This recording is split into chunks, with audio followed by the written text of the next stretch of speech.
WS FM 101.7. Hello there, it's Jonesy and Matt. A different day today than yesterday. Sunny, 26 degrees in the city, 30 in the west. It's 21 to 7. Well, we've heard of wedding planners and party planners, but have you heard of a proposal planner? Claire Welpton started her business Buy the Cow over 2 years ago, and this helps men and women, but predominantly I imagine men, plan the ultimate marriage proposal. She's that secret little helper who pulls off the unimaginable and the impossible to make everyone else go, "You're kidding me? They've upped the ante for us all." She joins us now. Hello, Claire. Hi. What are some of the things you've done? What are some examples of how they've done the big proposal? Oh, gosh, there are so many. I've done probably about 300 proposals altogether, and they have all been different. So, anything from picnics, helicopter rides, to elaborate proposals where I spend the day with a lady, getting her pampered with hair and makeup and styling vouchers and things like that.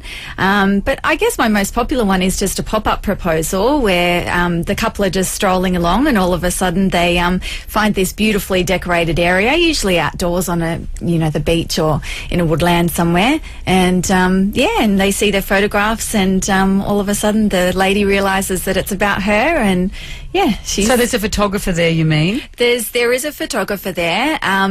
Usually it's myself, but I sometimes hire professional photographers as well, and they can be hiding in the bushes and taking photos of the moment. What if the wrong people come along and say, "How good's this?" and sit down and start Like a team of ants taking over your picnic. Well, I'm actually there making sure that doesn't happen. Keeping people away. Yeah, I have actually had to say to a few ladies before, "I'm sorry, but this isn't for you." Oh, that's terrible. With their boyfriends? Yeah, they stroll on up. Yeah. Oh, no, those poor men. Yeah. It just makes it even more special for the lady who it's for, I guess. Yeah. But what about the lady it's not for? I know. Sorry. It's like when those guys put "Will you marry me" in the sky. And she thinks it's for her. Yeah, there's a whole bunch of women saying, "Well, it's not for me. It's not for me." When it is the woman in question, have you ever seen her go, "Sorry, not interested"? Not at all, no. I always ask the gentleman before I do the proposal, only because a lot of my proposals are outdoors in public, so I wouldn't want to put the lady in that position where she's embarrassed. So mostly they always say that they're 99% sure that they're going to get a yes. So Right. Yeah. Sure. Yeah, How much money are men spending on their engagements, on their proposals? Oh, look, a lot of men overspend on the ring and they don't have a lot to spend on the proposals. So my proposals are, start from quite a low budget.